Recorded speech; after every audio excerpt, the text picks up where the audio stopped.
Chief Meteorologist Chase Jones. Well, as we watch the sun go down and the clouds clear out, another good opportunity to sort of see that planetary alignment coming more and more apparent as we make our way closer towards next week. Good shot of Venus as it goes below the horizon. Right now you can sort of see Saturn just south of the moon. Well, south, really just towards the bottom part. I don't know really which direction of the moon you're looking at. Of course, we'll look at temperatures instead of celestial bodies going down below that freezing mark, then making a good 30-degree run up into those mid-50s. And as we move out of the way, we're cooling off right now pretty quickly underneath those clear skies, sort of fighting back and forth with those 40s.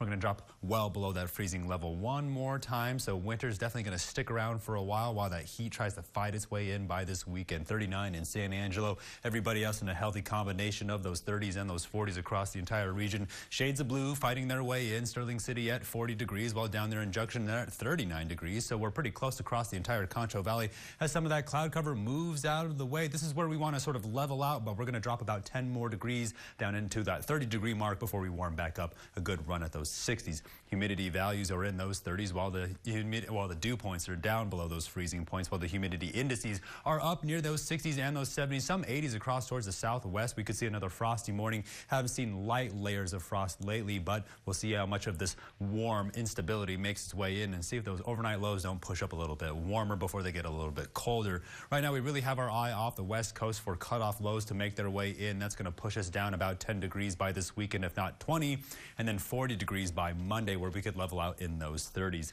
Here's the cutoff low we have our eye on. That's a good pocket of cold air that's going to slide its way in by the weekend. So Friday's going to be pretty windy before we push up into those 70s.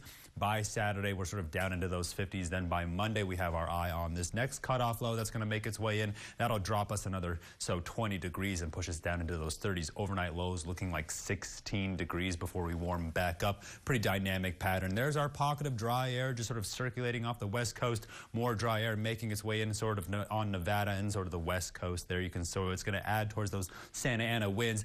Cold weather sliding in, so that high pressure pushing it in around the Rocky Mountains. That makes its way down to the Concho Valley, where you're sort of seeing those waves of instability make their way across sort of eastern Texas and towards Louisiana. Severe weather outlook has been quiet for about 4, if not 5 days now, and it's going to stay that way for the next 24 hours, if not 48. So what does this mean? The next round of severe weather will be bad, but not here in the Concho Valley, just looking cold.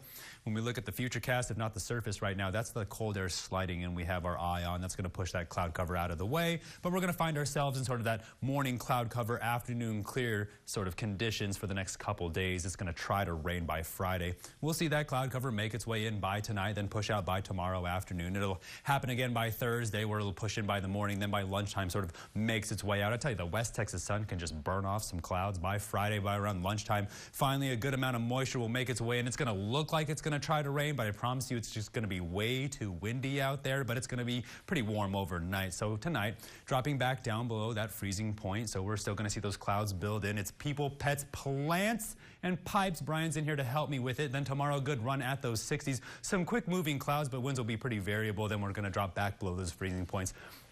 We're going to continue to warm up by Thursday. We're in a little bit warmer into those mid-60s. By Friday, we're pushing up into those 70s. Pretty windy. Here comes that cutoff low to drop us 20 degrees down into those 50s. And then by the beginning of next week, down another 20 degrees for Martin Luther King Day, down into those 30s, while those overnight lows go from those 40s all the way down into those teens. Stay tuned. I'll warm up at the break. But quickly, a quick look at the